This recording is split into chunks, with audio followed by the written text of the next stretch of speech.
ഇന്നത്തെ ധ്യാനത്തിലേക്ക് തുടക്കമായി ഞാനൊരു വാക്യം, പരിചയമുള്ള ഒരു വാക്യമൊന്ന് വായിക്കട്ടെ.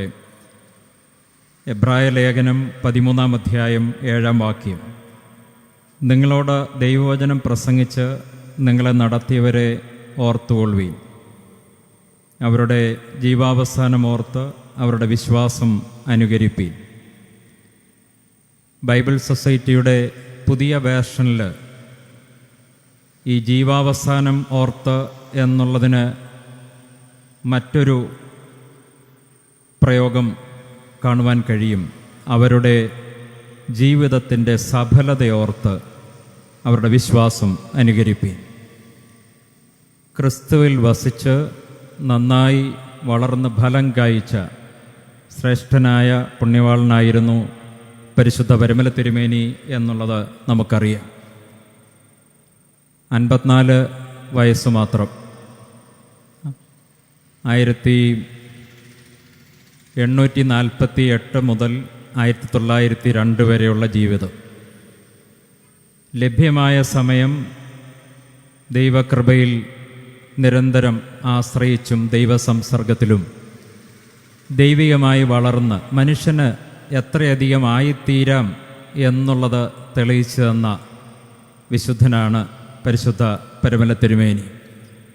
ആ ജീവിതത്തിൻ്റെ സഫലത കണ്ട അനേകർ ക്രിസ്തുവിലേക്ക് ആകർഷിക്കപ്പെടുകയും ഓർത്തഡോക്സ് ക്രിസ്തീയ വിശ്വാസത്തിൽ ശക്തിപ്പെട്ട് വിശുദ്ധിയിൽ വളരാനിടയാകുകയും ചെയ്തിട്ടുണ്ട്. പരിശുദ്ധ പരമല തിരുമേനിയുടെ തന്നെ ശിഷ്യഗണത്തിൽ പരിശുദ്ധനായ വട്ടശ്ശേരിൽ തിരുമേനിയെയും പരിശുദ്ധനായ ഗീവർഗീസ് ദിയൻ ബാവ തിരുമേനിയെ പോലെയുള്ളവരെയും നമുക്ക് കാണാൻ കഴിയുന്നു. ഗോവയിൽ ജനിച്ചു വളർന്ന് മറ്റൊരു സഭാ പശ്ചാത്തലത്തിൽ വൈദിക തലത്തിലേക്ക് ഉയർത്തപ്പെട്ടതായ അൽവാറീസ് വൈദികൻ പരിശുദ്ധനായ പരമല തിരുമേനിയോട് ബന്ധപ്പെട്ടാണ് പിന്നീട് നമ്മുടെ സഭയിൽ അംഗമായി തീരുവാൻ തക്കവണ്ണം പ്രചോദനം ഉൾക്കൊണ്ടത്. അങ്ങനെ എത്രയോ പേരെ തൻ്റെ ജീവിത കാലഘട്ടത്തിൽ തന്നെ സ്വാധീനിച്ചതായ അതിശ്രേഷ്ഠമായ വിശുദ്ധ വ്യക്തിത്വം. ജീവിതകാലത്തിനു ശേഷം അതിലും അധികം പേരെ സ്വാധീനിക്കുകയും രൂപപ്പെടുത്തുകയും രൂപാന്തരപ്പെടുത്തുകയും ക്രിസ്തുവിലേക്ക് ആകർഷിക്കുകയും ചെയ്തുകൊണ്ടിരിക്കുന്നു എന്നുള്ളത് നമുക്ക് മനസ്സിലാകുന്നു. തിരുമേനിയുടെ മധ്യസ്ഥതയും ജീവിതവുമെല്ലാം വലിയൊരു അനുഗ്രഹമാണ് നമുക്ക്. ദൈവം നമുക്ക് നൽകിയ വലിയ ഒരു അറിയിപ്പും സന്ദേശവും ഒരു കത്തും ഒക്കെയായിട്ട് കണക്കാക്കുകയാണെങ്കിൽ അത് നന്നായി ഇടയ്ക്കിടയ്ക്ക് തുറന്ന് വായിക്കും തോറും ജീവിതം പുതുക്കപ്പെടുകയാണ്.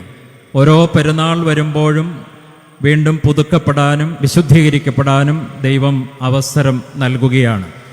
നമ്മൾ അനേക തവണ പരിശുദ്ധൻ്റെ പെരുന്നാളിൽ സംബന്ധിച്ചിട്ടുണ്ട്. ഇവിടെ തന്നെ നിങ്ങൾ വന്നിട്ടുണ്ട്, മധ്യസ്ഥത തേടിയിട്ടുണ്ട്.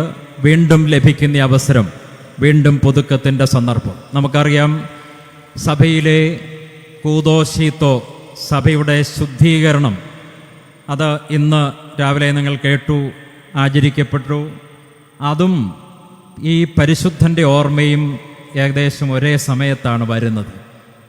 അതൊരു ഡിവൈൻ കോയിൻസിഡൻസ് ആയിട്ട് നമുക്ക് കണക്കാക്കാം. സഭയുടെ ശുദ്ധീകരണം എന്ന് പറയുന്നത് നമ്മുടെ ശുദ്ധീകരണവും കൂടിയാണ്. അതിനുള്ള ഏറ്റവും ഉദാത്തമായിരിക്കുന്ന ഒരു മാതൃകയും പ്രചോദനവുമാണ് പരിശുദ്ധ പരമല തിരുമേനിയുടെ ജീവിതം. ദൈവീകരണം സാധ്യമാണ് എന്നുള്ളത് ഒരു വ്യക്തിയായി നമ്മുടെ മുമ്പാകെ തെളിയിച്ചു തരികയാണ്. ഇപ്പം വിശ്വാസം, വിശുദ്ധീകരണം, സ്നേഹം, അനുകമ്പ, ഇങ്ങനെയുള്ള കാര്യങ്ങളെക്കുറിച്ചൊക്കെ പറയാനും പ്രസംഗിക്കാനും ഒക്കെ എളുപ്പമാണ്. പക്ഷെ അതിൻ്റെ ഒരു ആൾ രൂപം കാണുമ്പോഴാണ് ഇത് നമുക്കൊക്കെ സാധിക്കേണ്ട ഒരു കാര്യമാണ് എന്ന് ഉൾക്കൊള്ളാനും അതിൽ നിന്ന് പ്രചോദനം പ്രാപിപ്പാനും തക്കവണ്ണം നമുക്കിടയായിട്ട് തീരുന്നത്. നമ്മുടെ കുഞ്ഞുങ്ങൾക്കും സാധ്യമാകേണ്ടത് അതാണ്. അവർക്ക് പഠനങ്ങൾ മാത്രമല്ല ആവശ്യമായിട്ടുള്ളത്, കേൾവി മാത്രമല്ല വേണ്ടത്, കാണാൻ കഴിയുക, പരിശുദ്ധ പരമന തിരുമേനി തന്നെ ഊർശലേം യാത്രയോട് ബന്ധപ്പെട്ട് ഈ കാര്യങ്ങൾ പറഞ്ഞിട്ടുണ്ട്. നമ്മുടെ വിശ്വാസം ആഴത്തിലാകുന്നത് കേൾവി കൊണ്ട് മാത്രമല്ല, കാണുകയും കൂടെ ചെയ്യുമ്പോഴാണ്. അതിനുവേണ്ടിയാണ് അവിടേക്ക് ഇത്ര ദൂരം താണ്ടി കഷ്ടപ്പെട്ട് യാത്ര ചെയ്യുന്നത് എന്ന വിധത്തിൽ തിരുമേനി സംസാരിച്ചിട്ടുണ്ട്. ഇനി അതങ്ങനെയുള്ള തീർത്ഥാടന കേന്ദ്രങ്ങൾ കാണുന്നതിനെക്കുറിച്ച് മാത്രമല്ല, ശരിക്കും ചില മനുഷ്യരെ കാണാനായിട്ടിടയാകുക, വിശുദ്ധിയുടെ വിശ്വാസത്തിൻ്റെയൊക്കെ സഫലത കാണുന്നത് ചില മനുഷ്യരെ നോക്കി. അപ്പം അതിൽ ഏറ്റവും ഉത്കൃഷ്ടമായിരിക്കുന്ന ഒരു ജീവിതവും വ്യക്തിത്വവുമാണ് പരിശുദ്ധ പരുമല തിരുമേനി. ഓരോ തലമുറകളിലും പുതിയ തലമുറകൾക്ക് പ്രത്യേകിച്ച് അവരുടെ അന്വേഷണം കാണാൻ വേണ്ടിയും കൂടിയാണ്, കേൾക്കാൻ മാത്രമല്ല. അതെത്രമാത്രം സാധിക്കുന്നുണ്ട് എന്നുള്ളത് ഒരാത്മശോധന നടത്തേണ്ടതാണ്. പരിശുദ്ധ പരുമല തിരുമേനിയെ സൂക്ഷിച്ചു നോക്കുമ്പോൾ നമ്മൾ ഈ ദിനങ്ങളിലൊക്കെയും കേട്ട കാര്യങ്ങളൊക്കെ ആണെങ്കിലും ഒന്നുകൂടി ഒന്ന് ഓർമ്മ പുതുക്കാം.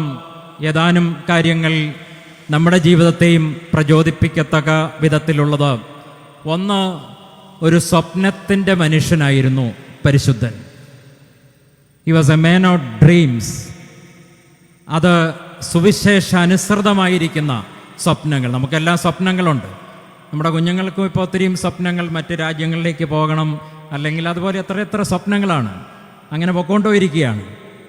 യേശുദമ്പുരാൻ തന്നെ കേട്ടുകൊണ്ടിരുന്ന സാധാരണക്കാരായിരുന്ന ആളുകൾ, അവരുടെയൊക്കെ സ്വപ്നങ്ങൾ എന്തായിരുന്നു? അവർ മുക്കുവരും കൃഷിക്കാരും ഒക്കെ ആയിരുന്നു. അപ്പോൾ അവരുടെ സ്വപ്നങ്ങൾ എന്ന് പറയുന്നത് മീൻ പിടിക്കാൻ പോകുമ്പോൾ സംരക്ഷണം ലഭിക്കണം, കൂടുതൽ മീൻ കിട്ടണം, അല്ലെങ്കിൽ മുന്തിരി കൂടുതലായിട്ട് കായ്ക്കണം, ഇങ്ങനെയുള്ള സ്വപ്നങ്ങളൊക്കെ ആയിരുന്ന മനുഷ്യരോട് പറയുകയാണ്, നിങ്ങൾ ഉയർന്ന സ്വപ്നങ്ങളും കൂടെ കാണണം. തീർച്ചയായിട്ടും മറ്റേത് പറയാതെ തന്നെ നമുക്ക് കാണാവുന്ന സ്വപ്നങ്ങളാണ്.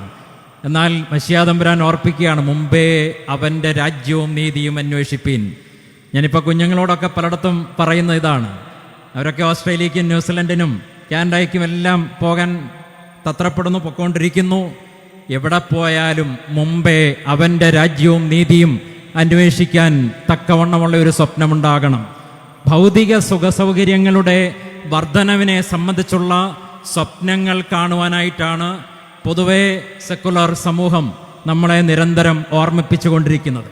എന്നാൽ ദൈവരാജ്യ ദർശനത്തോട് ബന്ധപ്പെട്ട് സുവിശേഷാനുസൃതമായിരിക്കുന്ന സ്വപ്നങ്ങളെ കാണുവാനായിട്ട് സുവിശേഷം നമ്മളെ ഓർമ്മിപ്പിക്കുന്നതിനെ ഗൗരവമായിട്ടെടുത്തതായ ഒരു വ്യക്തിത്വമായിരുന്നു പരിശുദ്ധ പരുമല തിരുമേനി എന്നുള്ളത് പ്രത്യേകിച്ച് ഓർക്കേണ്ടതാണ്.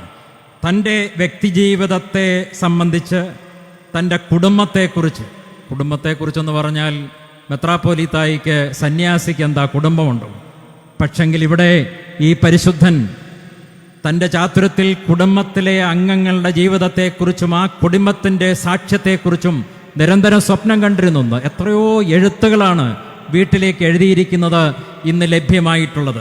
അവിടെ അയൽക്കാരോടുള്ളതായ ബന്ധം എങ്ങനെയായിരിക്കണം, മുതിർന്നവരോട് കുഞ്ഞുങ്ങളുടെ ബന്ധം എങ്ങനെയായിരിക്കണം, അവിടെ ജോലി ചെയ്യുന്നവരോടുള്ള ബന്ധം എന്തായിരിക്കണം, ഇങ്ങനെ ഓരോ കാര്യങ്ങളിലും മൈന്യൂട്ട് ഡീറ്റെയിൽസ് ആ എഴുത്തുകളിലൂടെ നമുക്ക് ലഭിക്കുന്നുണ്ട്. പ്രാർത്ഥനാ ജീവിതം എങ്ങനെ ശക്തമായി നിലനിർത്തണമെന്നും ദൈവവചനത്തിൽ അടിസ്ഥാനമിട്ട് പുതിയ തലമുറകളെ രൂപപ്പെടുത്തേണ്ടതിൻ്റെ ആവശ്യകതയെക്കുറിച്ചും ഒക്കെ പറയുന്നുണ്ട്. അതുകൊണ്ട് കുടുംബത്തെക്കുറിച്ചും സ്വപ്നം കണ്ടതായ മനുഷ്യനായിരുന്നു. സമൂഹത്തെക്കുറിച്ച്, സഭയെക്കുറിച്ച് സ്വപ്നങ്ങൾ. അന്നത്തെ കാലത്ത് 19-ാം നൂറ്റാണ്ടിൻ്റെ ഉത്തരാർദ്ധത്തിൽ ദളിതരായിരുന്നവർ സമൂഹത്തിൽ എത്രമാത്രം പിന്നോക്കാവസ്ഥയിലായിരുന്നു. അധസ്ഥിതരായിരുന്നവരുടെ ഉന്നമനത്തെക്കുറിച്ച് സ്വപ്നം കണ്ടു. അവർക്ക് നല്ല വിദ്യാഭ്യാസമുണ്ടാകണം, അവരും വിശ്വാസ അനുഭവത്തിൽ ശക്തിപ്പെടണം, ഇംഗ്ലീഷ് വിദ്യാഭ്യാസം ഈ നാട്ടിലുണ്ടാകണം. അങ്ങനെയൊക്കെ എത്രയെത്ര സ്വപ്നങ്ങൾ കണ്ടുകൊണ്ട് പ്രവർത്തിക്കാൻ തക്കവണ്ണം ഇടയായി. ഇനി തൻ്റെ വ്യക്തി ജീവിതത്തിൽ പറഞ്ഞാൽ, ചെറുപ്പകാലഘട്ടത്തിൽ, പുരാതന കാലഘട്ടത്തിൽ ജീവിച്ചിരുന്ന ധാരാളം സന്യാസ ശ്രേഷ്ഠരെക്കുറിച്ച് വായിച്ച് പഠിക്കാൻ കഴിഞ്ഞതിൻ്റെ അടിസ്ഥാനത്തിൽ തനിക്കും അതുപോലെയൊക്കെ ആയിത്തീരണമെന്നുള്ള സ്വപ്നം, പ്രത്യേകിച്ച് സന്യാസ പ്രസ്ഥാനത്തിൻ്റെ പിതാവായിരുന്ന അന്തോണിയോസ് പിതാവിനെ പോലെ തനിക്കായിത്തീരണമെന്ന് സ്വപ്നം കണ്ടു. മരുഭൂമിയിൽ പതിറ്റാണ്ടുകൾ ചെലവിട്ട് നിരന്തരം ദൈവസംസർഗത്തിൽ ജീവിച്ച് ദൈവികമായി വളർന്നുയരുന്നതായ ആ ശ്രേഷ്ഠനായ പരിശുദ്ധനെ പോലെ തനിക്കും ആയിത്തീരണമെന്നുള്ളതായ ഒരാഗ്രഹവും സ്വപ്നവും ചെറുപ്പത്തിൽ തന്നെ രൂപപ്പെട്ടതിൻ്റെ പ്രകാശനമാണ് പരിശുദ്ധ പരിമല തിരുമേനിയുടെ ജീവിതം എന്നുള്ളത് നമ്മൾ ഓർക്കണം. അങ്ങനെ സമസ്ത മേഖലകളിലും വിദ്യാഭ്യാസം കൊണ്ട് മാത്രം എല്ലാം ശരിയാവുകയില്ല.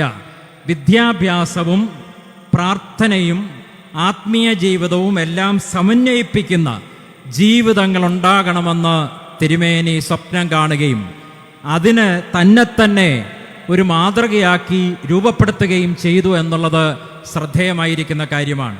തിരുമേനിയുടെ ഒരു വാചകം ഓർപ്പിക്കട്ടെ. ജനങ്ങളുടെ ഇടയിൽ സത്യം, സന്മാർഗാചരണം, വിശ്വാസം, ഭക്തി, പരസ്പര ബഹുമാനം ഇവയെ വളർത്താൻ വിദ്യാഭ്യാസത്തെ സഹായിക്കുന്നതത്രേ പ്രാർത്ഥന. ഇപ്പം വിദ്യാഭ്യാസം അത് നല്ലതാണ്, സെക്കുലർ എഡ്യൂക്കേഷനിൽ അത് ശക്തിപ്പെടണം. പക്ഷെ അതുകൊണ്ട് മാത്രം എല്ലാം ആയി എന്ന് ചിന്തിക്കാനായിട്ട് ഇടയാകരുതെന്ന് തിരുമേനി ഓർമ്മിപ്പിക്കുകയാണ്. അതിനോടൊപ്പം പ്രാർത്ഥനയും ആത്മീയ അന്വേഷണങ്ങളും അനിവാര്യമാണ്. ഇത് സമന്വയിപ്പിച്ചുള്ള ഒരു ജീവിതമാണ് സഫലമായി തീരുന്നത്. അതിനെക്കുറിച്ച് സ്വപ്നം കണ്ടുകൊണ്ടാണ് തിരുമേനി പഠിപ്പിച്ചതും തൻ്റെ ജീവിതത്തെ രൂപപ്പെടുത്തിയതും. നമുക്കറിയാം, ഇന്ന് ഇന്ത്യയിൽ ഏറ്റവും നല്ല വിദ്യാഭ്യാസമുള്ള ഒരു സംസ്ഥാനമാണ് നമ്മുടെ ഈ നാട്, God's own country. Highly educated ആയിരിക്കും ധാരാളം ആളുകളുണ്ട്. എന്നാൽ നാൾതോറും അരങ്ങേറുന്ന ക്രൈംസും പ്രശ്നങ്ങളും അധാർമികമായിരിക്കുന്ന നടപടികളുമൊക്കെ കാണുമ്പോൾ ഇത് ദൈവത്തിൻ്റെ നാട് തന്നെയാണോ എന്ന് സ്വാഭാവികമായിട്ടും സംശയിക്കും. മെഡിസിനൊക്കെ കഴിഞ്ഞ് ഡോക്ടറായിട്ട് കൊല്ലത്ത് സെർവ് ചെയ്യുന്ന ഒരു സ്ത്രീ തിരുവനന്തപുരത്ത് പോയി മറ്റൊരു സ്ത്രീയെ വെടിവെച്ചതിൻ്റെ കഥ കുറച്ച് നാൾ മുമ്പ് നമ്മൾ കേട്ടു. എത്ര വിദ്യാസമ്പന്നരായിരിക്കുന്ന മനുഷ്യർ കാട്ടിക്കൂട്ടുന്നതായ വൈകൃതങ്ങൾ. അപ്പം അതുകൊണ്ട് വിദ്യാഭ്യാസം കൊണ്ട് മാത്രം എല്ലാം ആയി എന്ന് ചിന്തിക്കരുതെന്ന് തിരുമേനി ഓർമ്മിപ്പിക്കുകയാണ്. വിദ്യാഭ്യാസവും നല്ല വിദ്യാഭ്യാസം ഉണ്ടാകണം, അതിനെക്കുറിച്ച് സ്വപ്നമുണ്ടായിരുന്നു. പക്ഷേ അതിനോട് ചേർന്ന് ആത്മീയതയും പ്രാർത്ഥനയും ഉണ്ടാകണം എന്ന് ശക്തമായ ഭാഷയിൽ ഓർമ്മിപ്പിക്കുകയാണ്. ഇപ്പം ഡ്രീം നമ്മുടെ മുൻ ഇന്ത്യൻ പ്രസിഡന്റ് അബ്ദുൽ കലാം സ്വപ്നം കാണുന്നതിനെക്കുറിച്ച് പഠിപ്പിച്ചു ഇന്ത്യൻ ജനതയെ. അത് രാത്രിയിൽ ഉറങ്ങുമ്പോൾ കാണുന്ന സ്വപ്നമല്ല, ഉറങ്ങാതിരിക്കാൻ നിർബന്ധിക്കുന്ന സ്വപ്നമാണെന്ന് അദ്ദേഹം പറഞ്ഞു. അങ്ങനെയുള്ള ചില സ്വപ്നങ്ങളാണ് പരിശുദ്ധ പരിമല തിരുമേനിയും കണ്ടതും കാണാൻ നമ്മളെ പ്രേരിപ്പിക്കുന്നതും. സുവിശേഷാനുസൃതമായിരിക്കുന്ന ചില സ്വപ്നങ്ങൾ കാണാൻ നമ്മുടെ കുഞ്ഞുങ്ങളെയും നമുക്ക് പരിശീലിപ്പിക്കേണ്ടതായിട്ടുണ്ട്. രണ്ടാമത് ആഴമായ ഭക്തിയുടെ അനുഭവമാണ് ഡിവോഷൻ. ഡ്രീം മാത്രമല്ല, ഡിവോഷൻ, ആഴത്തിലുള്ള ഒരു ഡീപ്പ് ഡിവോഷൻ്റെ അനുഭവമാണ്. യേശുദമ്പുരാൻ ഒരിക്കൽ പറഞ്ഞു, ഈ ജനം അധരം കൊണ്ടെന്നെ ഏറ്റുപറയുന്നെങ്കിലും ഹൃദയം കൊണ്ടെന്നെ വിട്ടകന്നിരിക്കുന്നു. ആത്മീയ അനുഷ്ഠാനങ്ങൾ ധാരാളം നടക്കുന്നു, പ്രാർത്ഥനകൾ നടക്കുന്നു, പക്ഷേ ഹൃദയം അർപ്പിക്കപ്പെടുന്നില്ല, ഭക്തിയുടെ ആഴത്തിലേക്ക് കടക്കുന്നില്ല. പുറമെയുള്ള ആചരണങ്ങൾ മാത്രമായി പരിണമിക്കുന്നു. അതിനെ വിമർശിച്ചുകൊണ്ടാണ് യേശുദമ്പുരാൻ അങ്ങനെ പറഞ്ഞത്.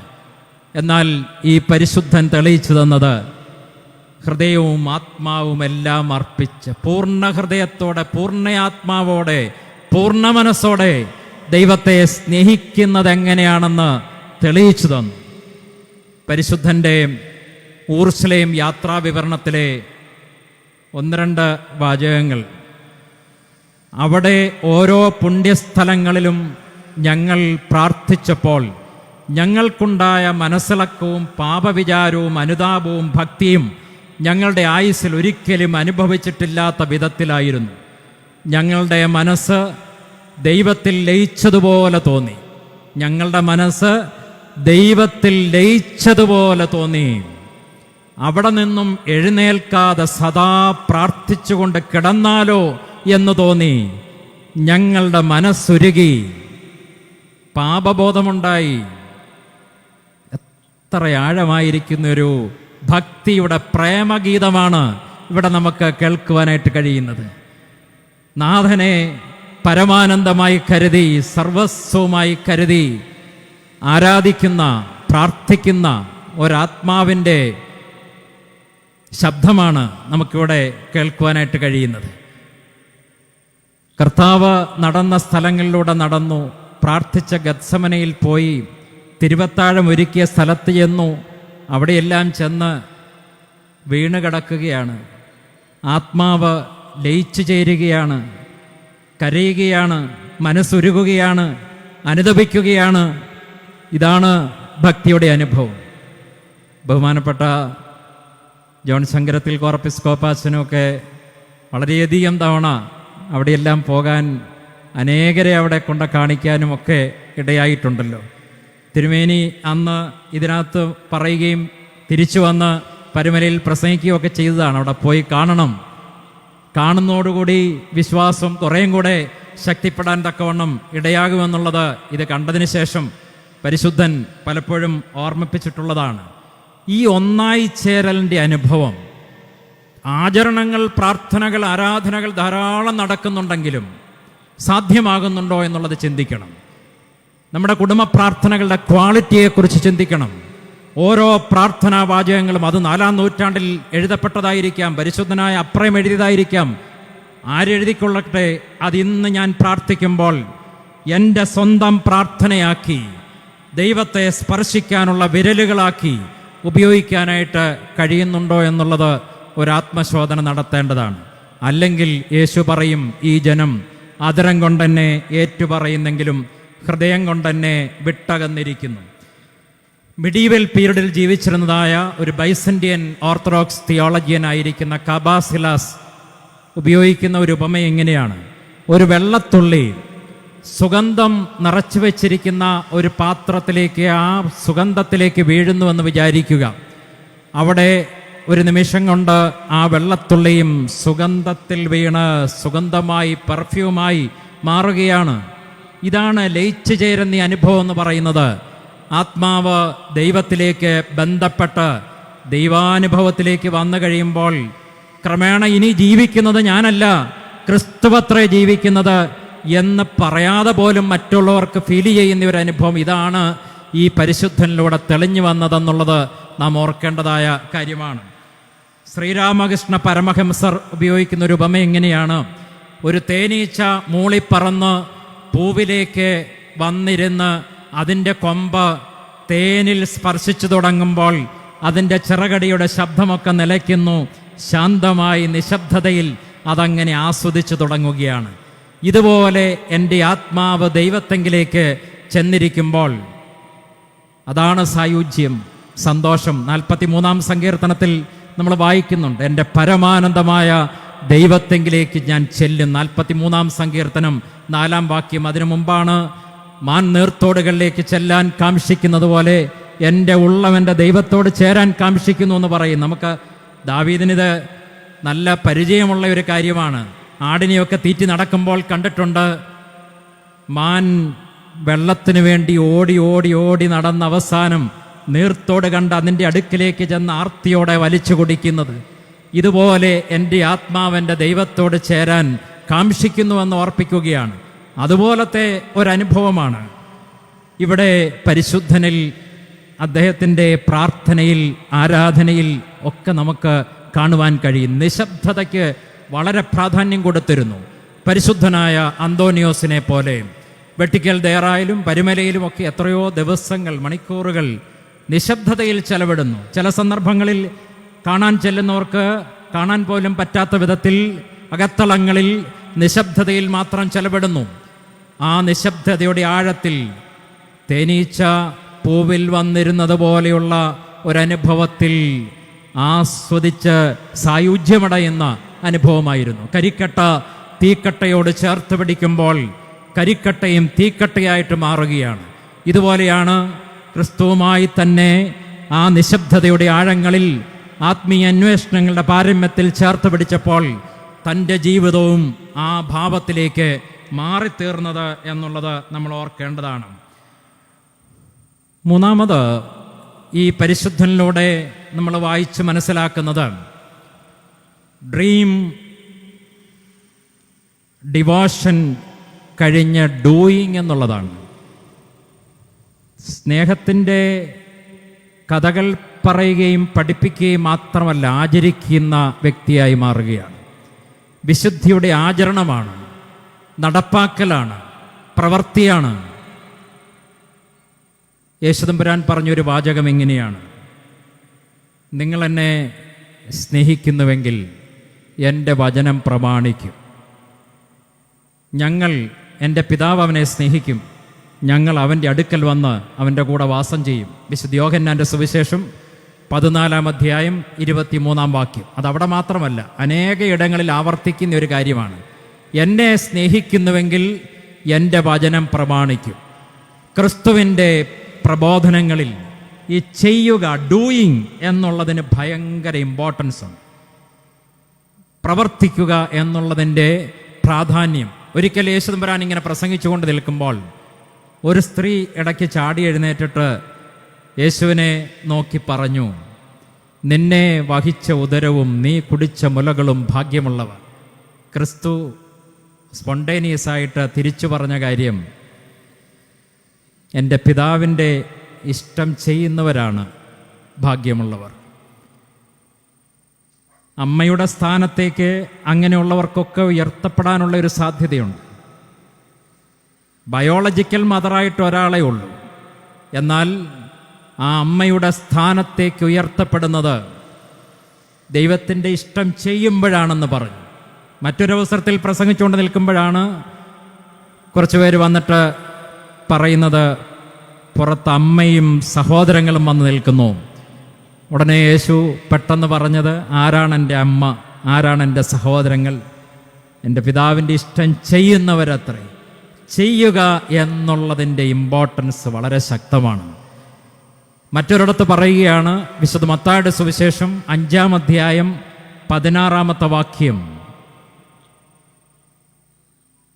നിങ്ങളുടെ നല്ല പ്രവർത്തികളെ കണ്ടിട്ട് സ്വർഗീയ പിതാവിൻ്റെ നാമം മഹത്വപ്പെടേണ്ടതിന് നിങ്ങളുടെ വെളിച്ചം മനുഷ്യരുടെ മുമ്പാകെ പ്രകാശിക്കട്ടെ. മദർ തെരേസയ്ക്കൊക്കെ വളരെ താല്പര്യമുള്ള ഒരു വാക്യമായിരുന്നു. പരിശുദ്ധ പരുമല തിരുമേനിയെ പോലെയുള്ളവരൊക്കെ തന്നെ ഈ വെളിച്ചം അവരുടെ പ്രവർത്തനങ്ങളിലൂടെ പ്രകാശിപ്പിച്ചവരാണ്. അമേരിക്കയുടെ മുൻ പ്രസിഡന്റ് ജിമ്മി കാർട്ടർ അദ്ദേഹത്തിൻ്റെ ആത്മകഥാപരമായിരിക്കുന്ന ലിവിങ് ഫെയ്ത്ത് എന്നുള്ളതായ പുസ്തകത്തിൽ പറയുന്നുണ്ട്, അമേരിക്കയിൽ 2 തരം ക്രിസ്ത്യാനിറ്റി ഉണ്ട്. ഒന്ന്, ഇമോഷണൽ എക്സ്പീരിയൻസിനും ഫീലിങ്സിനും ഒക്കെ ഭയങ്കര പ്രാധാന്യം കൊടുക്കുന്ന കരിസ്മാറ്റിക് ടൈപ്പിലുള്ളതായ ഒരാത്മീയതയാണ്. മറ്റൊന്ന്, ക്രിസ്തീയ ശിഷ്യത്വത്തിന് വേണ്ട പ്രാധാന്യം കൊടുക്കുന്നതായ ഒരു പാരമ്പര്യമാണ്. എൻ്റെ അമ്മയും അപ്പനും ഒക്കെ ആ വിധത്തിലുള്ളവരായിരുന്നുവെന്ന് ജിമ്മി കാർട്ടർ പറഞ്ഞിട്ട് പറയുകയാണ്, എൻ്റെ ചെറുപ്പത്തിൽ ഈ ക്രിസ്തീയ വിശ്വാസത്തിൽ ഞാൻ ശക്തിപ്പെടാൻ എന്നെ പ്രചോദിപ്പിച്ചത് ഈ 2ാമത്തെ വിഭാഗത്തിലുള്ള എൻ്റെ അമ്മയുൾപ്പെടെയുള്ളതായ ആളുകളാണ്.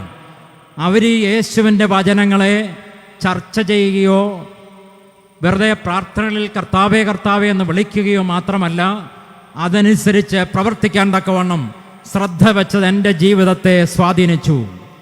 എന്തുകൊണ്ടാണ് നമുക്ക് പുതിയ ജനറേഷനിലേക്ക് വേണ്ട വിധത്തിൽ വിശ്വാസം കൈമാറാൻ പറ്റാതെ പോകുന്നത് എന്നുള്ള ഒരു ചോദ്യത്തിൻ്റെ ഉത്തരവും ഇതിലൊക്കെ കിടപ്പുണ്ടെന്നുള്ളത് നാം ഓർത്തിരിക്കേണ്ടതാണ്.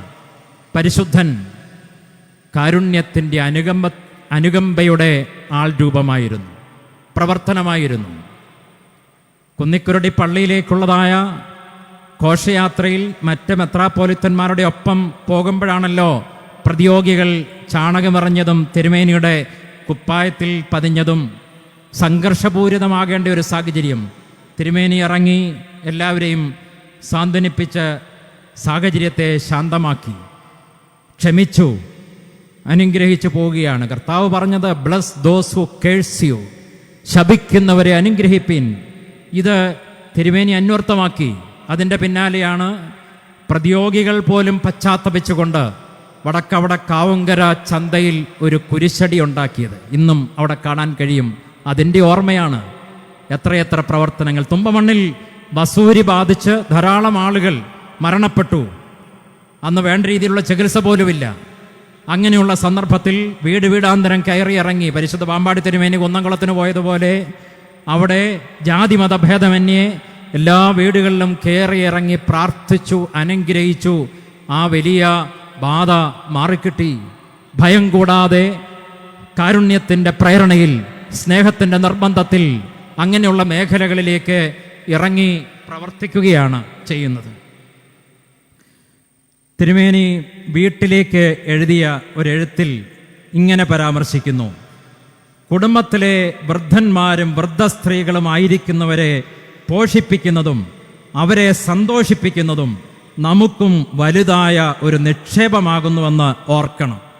ചില എഴുത്തുകളിൽ കൃത്യം പേര് പറഞ്ഞ് വിധവയായി പോയിരിക്കുന്ന ആ സ്ത്രീയെ നിങ്ങളെ എത്രമാത്രം കരുതണമെന്ന് പറഞ്ഞുകൊണ്ട് എഴുതുന്നുണ്ട്. എത്ര പ്രായോഗികമായിട്ടാണ് സ്നേഹത്തിൻ്റെ ആചരണത്തെക്കുറിച്ച് തിരുമേനി ഓർമ്മിപ്പിക്കുന്നതും തൻ്റെ ജീവിതത്തിലൂടെ അത് തെളിയിച്ചു തരുന്നതും എന്നുള്ളത് നാം ഓർക്കേണ്ടതായ പ്രധാനപ്പെട്ട കാര്യമാണ്.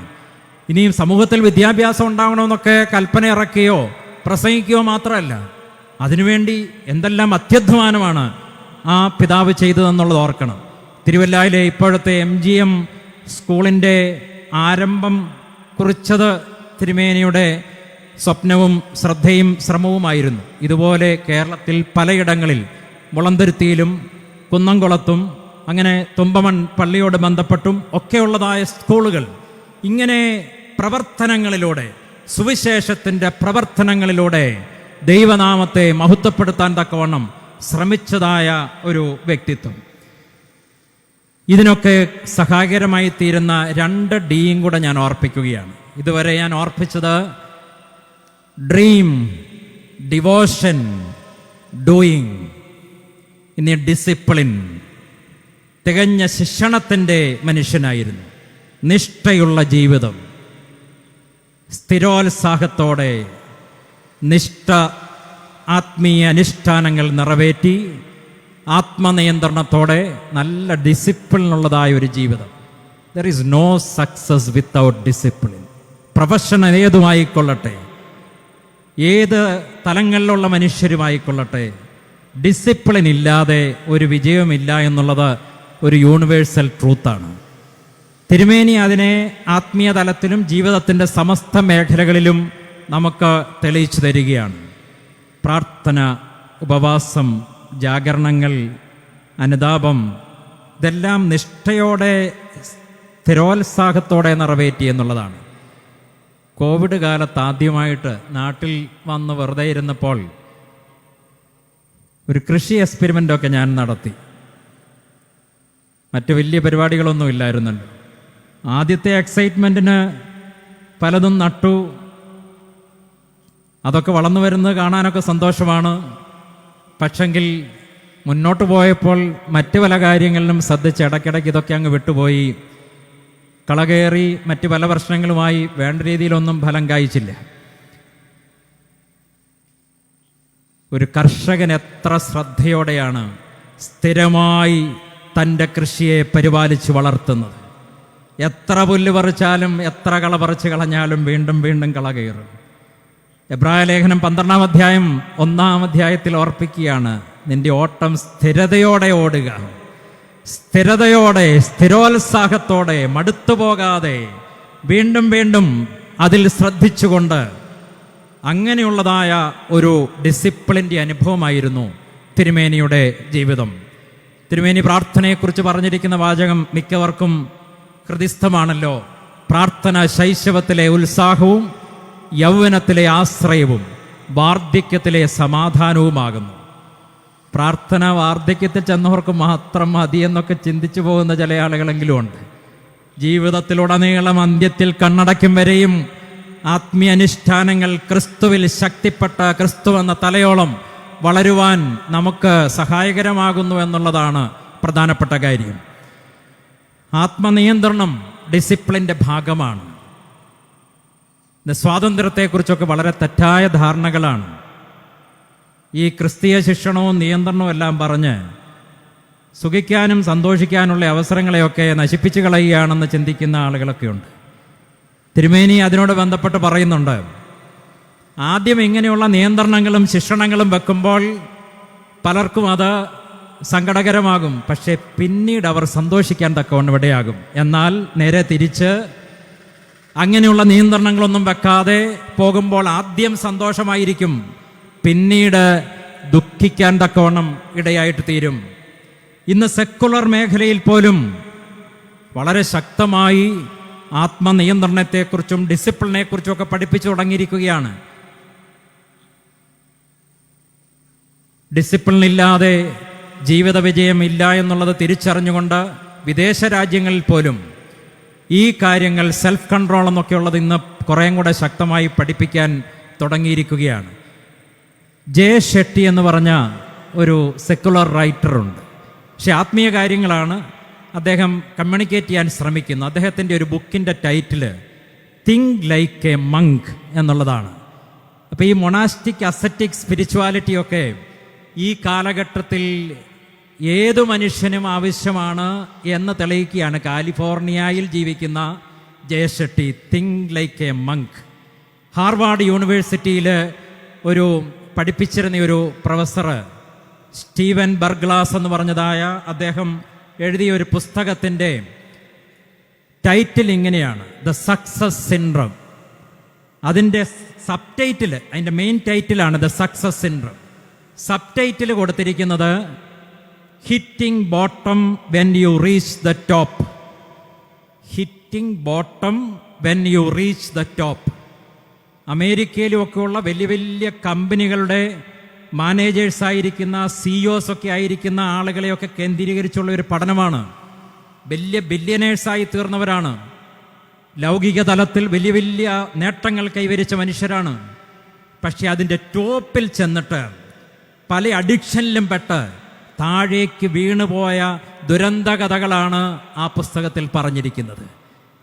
കാരണം ഡിസിപ്ലിൻ ഇല്ലാതെ പോയി. ഇത് അമേരിക്കയിലെ ഒന്നും മാത്രം കഥയല്ല, ഇന്നിപ്പോൾ ഏത് സ്ഥലത്തെയും കഥയായി മാറിക്കൊണ്ടിരിക്കുകയാണ്. അഡിക്ഷൻസായിട്ട് ഡ്രഗിലൊക്കെ പെട്ട് തകരുന്ന ജീവിതങ്ങളെക്കുറിച്ചുള്ള കഥകൾ അവിടെ നിന്നൊന്നും മാത്രമല്ല, നമ്മുടെ നാടുകളിൽ നിന്നും ഒക്കെ ഇന്ന് വേണ്ടുവോളം കേട്ടുകൊണ്ടിരിക്കുന്ന ഒരു സാഹചര്യമാണ്. Hitting bottom when you reach the top. ഇന്നും 1-2 വീടുകൾ സന്ദർശിച്ചപ്പോൾ അവിടെയുള്ള അമ്മമാരും അമ്മച്ചിമാരും കുഞ്ഞുങ്ങളുടെ ഫോൺ അഡിക്ഷനെ കുറിച്ച് വളരെ വേദനയോടെ സംസാരിക്കുകയുണ്ടായി. ഡിസിപ്ലിൻ, അതാണ് തിരുമേനി നമ്മളെ ഓർമ്മിപ്പിക്കുന്നത്. ആത്മീയ അനുഷ്ഠാനങ്ങളുടെയും ആത്മനിയന്ത്രണത്തിൻ്റെയും ഡിസിപ്ലിൻ്റെ ഒരു ശ്രേഷ്ഠമായിരിക്കുന്ന ആത്മീയ ചൈതന്യം നമുക്ക് പകർന്നു തരികയാണ്. 4 മണിക്ക് രാവിലെ എഴുന്നേറ്റ് തുടങ്ങുന്ന ആത്മീയ ചര്യകളും അനുഷ്ഠാനങ്ങളും, അതിങ്ങനെ യാമം തോറുമുള്ള പ്രാർത്ഥനകളിലൂടെ മുന്നോട്ട് പോകുന്ന ദിനചര്യകൾ. അവസാനമായിട്ട് ഓർപ്പിക്കുവാനായിട്ടുള്ളത് ഡെത്ത് എന്നുള്ളതാണ്. Last D. രോഗത്തിലൂടെയും മരണത്തിലൂടെയും മരണം കണ്ടും ആത്മീയമായി വിശുദ്ധിയിൽ നിന്ന് വിശുദ്ധിയിലേക്ക് ഉയർന്ന ഒരു പരിശുദ്ധനാണ് പരിശുദ്ധ പരുമല തിരുമേനി. ശരിക്കും മരണാനുഭവമാണ് തിരുമേനിയുടെ ജീവിതത്തെ വിശുദ്ധിയിലേക്ക് നയിച്ച ഒരു പ്രധാനപ്പെട്ട കാര്യമെന്നുള്ളത് പ്രത്യേകം ഓർക്കേണ്ടതാണ്. നമ്മളൊക്കെ കേട്ടിട്ടുള്ള സംഭവമാണ്. തിരുമേനി 10-16 വയസ്സുള്ള സന്ദർഭത്തിൽ ഷമ്മാശനായിരിക്കുമ്പോൾ തിരുമേനിയുടെ പിതൃ സഹോദരനായിരിക്കുന്ന റമ്പാച്ചൻ്റെ ഒപ്പം കഴിഞ്ഞിരുന്ന കാലഘട്ടം. റമ്പാച്ചൻ വസൂരി പിടിച്ച് മരിച്ചു. അവസാന നിമിഷം വരെയും പരിചരിച്ചു, കൂടെ നിന്ന്. തനിക്കും ആ അസുഖമുണ്ടായി. അതിലൂടെ മരണത്തെ മുഖാമുഖം കണ്ടു. പിന്നീട് പരിശുദ്ധ മാതാവിൻ്റെ ദർശനം ലഭിച്ചതുമൊക്കെ നമ്മൾ കേട്ടിട്ടുണ്ട്. ദൈവം തിരുമേനിയെ ആ ചെറുകാലഘട്ടത്തിൽ അതിൽ നിന്ന് മോചിപ്പിച്ച് വീണ്ടും കുറേ പതിറ്റാണ്ടുകൾ ജീവിതം നീട്ടിക്കൊടുത്തു. ഇതിനെക്കുറിച്ചുള്ള ഓർമ്മ ആ ജീവിതത്തിൽ എന്നും ഉണ്ടായിരുന്നു. പിന്നെ എത്രയോ രോഗങ്ങളിലൂടെ കടന്നുപോയി. ഉദരസംബന്ധമായിരിക്കുന്ന പല രോഗങ്ങളും. അങ്ങനെ ഓരോ രോഗങ്ങളും വരുമ്പോഴും മരണത്തെക്കുറിച്ച് തിരുമേനി ഓർത്തിരുന്നുവെന്നുള്ള സൂചന നമുക്ക് ലഭിക്കുന്നുണ്ട്. ചില ആളുകൾ കുടുംബത്തിലുമൊക്കെ ബന്ധപ്പെട്ടവർ മരിക്കുമ്പോൾ എഴുത്തെഴുതി, ഇന്നത്തെ പോലെ ഫോൺ വിളിച്ച് അനുശോചനം പറയാൻ പറ്റുകയുള്ളൂ, എഴുത്തെഴുതി അയക്കുമ്പോൾ അതിൽ പറയുന്നുണ്ട്, മരണം വാതുക്കൽ നിൽക്കുന്നുവെന്ന് ഓർത്തുകൊള്ളണം. ബന്ധപ്പെട്ടവരോട് ഓർപ്പിക്കുകയാണ്. തിരുമേനി നിരന്തരം ഓർത്തിരുന്നതായ ഒരു വിഷയമാണ്. ഇപ്പം രോഗത്തിലൂടെയും മരണത്തെക്കുറിച്ചുള്ള ധ്യാനത്തിലൂടെയും വളരുന്ന ഒരു അനുഭവം. നമ്മളിന്ന് ജീവിക്കുന്നത് ഒരു ഡെത്ത് അവോയ്ഡൻ്റ് കൾച്ചറിലാണ്. മരണത്തെക്കുറിച്ച് പറഞ്ഞുകൂടാ, ചിന്തിച്ചുകൂടാ, അധികം സംസാരിക്കാൻ പാടില്ല. പ്രത്യേകിച്ച് വെസ്റ്റേൺ കൾച്ചറിൽ അത് വളരെ ശക്തമാണ്. കാരണം മരണം കാണാനേ കിട്ടുന്നില്ല ഇന്നത്തെ പിള്ളേർക്ക്. മിക്കവാറും ICUയിലായിരിക്കും. അത് കഴിഞ്ഞ് മുഴുവൻ അങ്ങ് ഫ്യൂണറൽ ഹോംകാർ ഏറ്റെടുക്കും. ഇതൊരു വലിയ തകർച്ചയാണ്. നമ്മുടെയൊക്കെ നാട്ടിൻപുറങ്ങളിൽ പ്രായമായവർ വീട്ടിൽ കിടന്ന അവസാനം എല്ലാവരുടെയും പ്രാർത്ഥനയുടെ അകമ്പടിയോടുകൂടി മക്കളുടെയും കൊച്ചുമക്കളുടെയും ഒക്കെ സാന്നിധ്യത്തിൽ പ്രാർത്ഥിച്ച് വിശ്വാസ പ്രമാണമൊക്കെ ചൊല്ലി നിത്യതയിലേക്ക് പ്രത്യാശയോടെ കടന്നു പോകുന്ന അനുഭവങ്ങളുണ്ടായിരുന്നു. ഇപ്പോഴും ചുരുക്കമായിട്ടുണ്ടായിരിക്കാം. തിരുമേനിയും അതുപോലെയായിരുന്നു അവസാന നിമിഷങ്ങളിൽ. രോഗത്തിൻ്റെ മൂർധന്യാവസ്ഥയിൽ മരണം അടുത്ത് കണ്ട് അതിലേക്ക് പ്രാർത്ഥനാപൂർവം നീങ്ങിക്കൊണ്ടിരിക്കുന്ന നിമിഷങ്ങളിൽ കൂടെയുണ്ടായിരുന്ന ശമാശന്മാരും മെത്രാപ്പൊലിത്തന്മാരും എല്ലാം പ്രാർത്ഥിക്കുന്ന പ്രാർത്ഥനയുടെ വലിയ ഒരു സ്വർഗീയ അന്തരീക്ഷത്തിലാണ് സ്വർഗത്തിലേക്ക് നീങ്ങുന്നത്. അവിടെയാണല്ലോ ഒരു നിമിഷം ഇന്ന് ഏത് ദിവസമാണെന്ന് തിരുമേനി ചോദിക്കുന്നത്. 18-ാം തീയതിയാണെന്ന് കൂടെ നിന്ന് ശമാശന് പറഞ്ഞപ്പോഴാണ്, അയ്യോ ഇനിയും 2 ദിവസവും കൂടെ ഞാൻ ഈ കഷ്ടത അനുഭവിക്കേണ്ടതാണല്ലോ എന്ന് തിരുമേനി അതിനോട് ബന്ധപ്പെടുത്തി പറയുന്നത്. അപ്പം മരണത്തെക്കുറിച്ചൊക്കെ ഉള്ളതായ ദർശനങ്ങൾ എത്ര ക്ലാരിറ്റിയോടുകൂടിയാണ് തിരുമേനി കരുതിയിരുന്നത്. അതിലൂടെയെല്ലാം വളരുകയായിരുന്നു. ടോക്സ് ഓൺ ഗീത എന്ന് പറഞ്ഞ ഒരു പ്രസിദ്ധ പുസ്തകമുണ്ട്. ബിനോബജി എഴുതിയിരിക്കുന്ന ആ പുസ്തകത്തിൽ ഒരധ്യായം മുഴുവൻ മരണത്തെക്കുറിച്ച് ധ്യാനിക്കുന്നതിനെക്കുറിച്ചാണ്. ഇന്നത്തെ മോഡേൺ പോസിറ്റീവ് തിങ്കിങ്ങിൻ്റെ പുസ്തകങ്ങളിലും അതുപോലെ ഇപ്പം സ്റ്റീഫൻ കോവേയുടെ പുസ്തകങ്ങളിൽ, അല്ലെങ്കിൽ റോബിൻ ശർമ്മയുടെ who will cry when you dye, അതുപോലെയൊക്കെ ഉള്ളതായ ഗ്രന്ഥങ്ങളിലും എല്ലാം ഇത് പറയുന്നുണ്ട്. അതൊക്കെ സെക്കുലർ ഭാഷയിലാണ്. ആത്മീയ ഒരു ഭാഷയിൽ തന്നെ ബിനോബജി അതിനെക്കുറിച്ച് പറയുമ്പം ഉപയോഗിക്കുന്ന ഒരു കഥയുണ്ട്. ആ കഥ പുരാതന ഭാരതീയ പാരമ്പര്യത്തിൽ നിന്നുള്ള ഒരു കഥയാണ്. ഏകനാഥ് എന്ന് പറഞ്ഞൊരു രാജാവിൻ്റെ കഥയാണ്. ഈ രാജാവ് വളരെ വിശുദ്ധനായിരുന്നു, നീതിമാനായിരുന്നു. അദ്ദേഹത്തിൻ്റെ അടുക്കൽ പാവപ്പെട്ട ഒരു മനുഷ്യൻ, കർഷകൻ, കടന്നു ചെന്നിട്ട് ഒരിക്കൽ ചോദിക്കുന്നുണ്ട്, ഗുരു, എനിക്കും അങ്ങയെപ്പോലെ വിശുദ്ധിയിൽ വളരാൻ, നീതിബോധത്തിൽ ശക്തിപ്പെടാൻ എന്താണ് മാർഗം? രാജാവ് പറഞ്ഞു, അതൊക്കെ ഞാൻ പിന്നെ പറയാം. ഒരു കാര്യം നിന്നോട് ഓർപ്പിക്കാനായിട്ടുണ്ട്. നിന്റെ ജീവിതത്തിൽ ഇനി ഒറ്റയാഴ്ചയെ അവശേഷിക്കുന്നുള്ളൂ. ഇത് കേട്ട ഉടനെ അദ്ദേഹം ഓടി വീട്ടിൽ ചെന്നു. അത്യാവശ്യം ഗ്രഹകാര്യങ്ങളൊക്കെ ക്രമീകരിച്ചു. 3-4 ദിവസം കഴിഞ്ഞപ്പം പനി പിടിച്ച് കിടപ്പായി. 6-ാം ദിവസം വൈകുന്നേരം രാജാവ് ഈ കുടിലിൽ കയറി ചെന്നു. പല കാര്യങ്ങൾ ചോദിച്ച കൂട്ടത്തിൽ ചോദിച്ചു, ഈ ദിവസങ്ങളിലൊക്കെ എത്രമാത്രം പാപം ചെയ്യാനായിട്ട് സാധിച്ചു? പാപം ചെയ്യാൻ പോയിട്ട് ചിന്തിക്കാൻ പോലും പറ്റുന്ന കാര്യമല്ല. മരണം അടുത്തു നിന്നും തുറച്ചു നോക്കുന്നതായ സന്ദർഭമാണ്. അപ്പം രാജാവ് പറഞ്ഞു, ഇതാണ് എൻ്റെ ജീവിതത്തിൻ്റെ രഹസ്യം. ഇത് പഠിപ്പിക്കാൻ വേണ്ടിയാണ് ഞാൻ ഈ അസൈൻമെൻറ്റ് തന്നത്. നീ മരിക്കുകയൊന്നുമില്ല. ഒരു വലിയ ആശ്വാസമായി. ഇത് ഞാൻ ഇടയ്ക്കൊക്കെ ഒന്ന് ഓർക്കും. ഇതാണ് എൻ്റെ ജീവിതത്തെ രൂപാന്തരപ്പെടുത്തിക്കൊണ്ടിരിക്കുന്നത്. പരിശുദ്ധ പരുമല തിരുമേനിയെ പോലെയുള്ളവരൊക്കെ പറയുന്നത് ഇത് തന്നെയാണ്. അഭിവന്യ പൗലോസ് മാർ ഗ്രിഗോറിയോസ് തിരുമേനി തൻ്റെ ആത്മകഥയിൽ പറയുന്നുണ്ട്, ചെറുപ്പകാലത്ത് തനിക്ക് ഏറ്റവും അടുപ്പുള്ളതായ ഡോക്ടർ പുത്തൂരാൻ, അദ്ദേഹം ഓൾ ഓഫ് എ സഡൻ മരിച്ചു. ആ സംഭവം എൻ്റെ ജീവിതത്തെ പിടിച്ചുലച്ചു എന്നുള്ള വിധത്തിൽ അദ്ദേഹം പറയുന്നുണ്ട്. എത്രയോ ജീവിതങ്ങളെ രൂപാന്തരപ്പെടുത്തുന്ന. അപ്പം അത് ധ്യാന വിഷയമാകുക, ചിന്തിക്കുക. പരിശുദ്ധ പാമ്പാടി സൗന്ദര്യമല്ല, അകമയുള്ള സൗന്ദര്യം, യേശുവിൻ്റെ ഭാവത്തിലേക്ക് ഉയർന്ന സൗന്ദര്യം. പുറമേയുള്ളതൊക്കെ ക്ഷയിച്ചു പോകുന്നതാണ്. അതൊക്കെ കുറച്ചൊക്കെ പിടിച്ചു നിർത്താൻ നമ്മളൊക്കെ ഒത്തിരി ശ്രമിക്കാറുണ്ട്, കറപ്പടിച്ചും മറ്റു പല രീതിയിലുമൊക്കെ. പക്ഷേ കുറേയും കൂടെ മുന്നോട്ട് പോകുമ്പോൾ ആ യാഥാർത്ഥ്യം സ്വീകരിച്ചേ പറ്റുകയുള്ളൂ. എന്നാൽ നാൾതോറും മനോഹാരിതയിൽ, സൗന്ദര്യത്തിൽ അകമേ വളരാൻ കഴിയും എന്നുള്ളത് പരിശുദ്ധൻ നമ്മളെ പഠിപ്പിക്കുകയാണ്. ആ ഒരു അനുഭവത്തിൽ ശക്തിപ്പെടാൻ പരിശുദ്ധാത്മാവ് നമ്മെ സഹായിക്കട്ടെ. ഒരു വലിയ ബ്യൂട്ടി പാർലറിൻ്റെ ഒരു അനുഭവമാണ് സഭയിലൂടെയൊക്കെ സാധ്യമാകേണ്ടത്. മോഡൽ യേശുക്രിസ്തുവാണ്. ചില ബാർബർ ഷോപ്പിൽ ചെല്ലുമ്പോൾ പല പടങ്ങൾ കാണിച്ചിട്ട് ഇത് എങ്ങനെയാണ് വെട്ടേണ്ടതെന്ന് ചോദിക്കും. ഞാൻ ബ്യൂട്ടി പാർലറൊന്നും പോയിട്ടില്ല, എനിക്ക് പരിചയമുള്ളത് അതാണ് എന്ന് പറഞ്ഞതുപോലെ പല മോഡൽസ് ഉണ്ട്. നമ്മുടെ സൗന്ദര്യത്തിൻ്റെ സുപ്രീം മോഡൽ യേശുക്രിസ്തുവാണ്. ബ്യൂട്ടീഷ്യൻ പരിശുദ്ധാത്മാവാണ്. ഇതൊക്കെ സാധ്യമാകുമെന്ന് തെളിയിച്ചു തരുന്നവരാണ് പരിശുദ്ധന്മാർ. സൗന്ദര്യ ശ്രേഷ്ഠരായി വളരാൻ കഴിയും. പരിശുദ്ധാത്മാവ് കൃപ ചൊരിയട്ടെ. ആ കൃപയ്ക്ക് ഹൃദയം തുറന്നു കൊടുക്കുകയും ദൈവവചനത്തെ ധ്യാനിക്കുകയും നിരന്തര ദൈവസംസർഗത്തിൽ, ജാഗരണത്തിൽ, പ്രാർത്ഥനയിൽ, ആ സൗന്ദര്യത്തിൽ വളരുകയും ചെയ്ത പരിശുദ്ധൻ്റെ ജീവിതവും മധ്യസ്ഥതയും തുടർന്നുള്ള നമ്മുടെ ആത്മീയ ജീവിതത്തിനും അന്വേഷണങ്ങൾക്കും കൂടുതൽ പ്രചോദനമായി തീരട്ടെ, പ്രേരണയായി തീരട്ടെ എന്ന് പ്രാർത്ഥിക്കുകയാണ്. പരിശുദ്ധൻ്റെ ജീവിതം, പ്രാർത്ഥനകളൊക്കെ നമുക്ക് ഏറ്റവും അനുഗ്രഹമായി തുടരട്ടെ എന്ന പ്രാർത്ഥനയോടുകൂടി ഞാൻ എൻ്റെ വാക്കുകൾ ഉപസംഹരിക്കുന്നു. ദൈവം അനുഗ്രഹിക്കട്ടെ.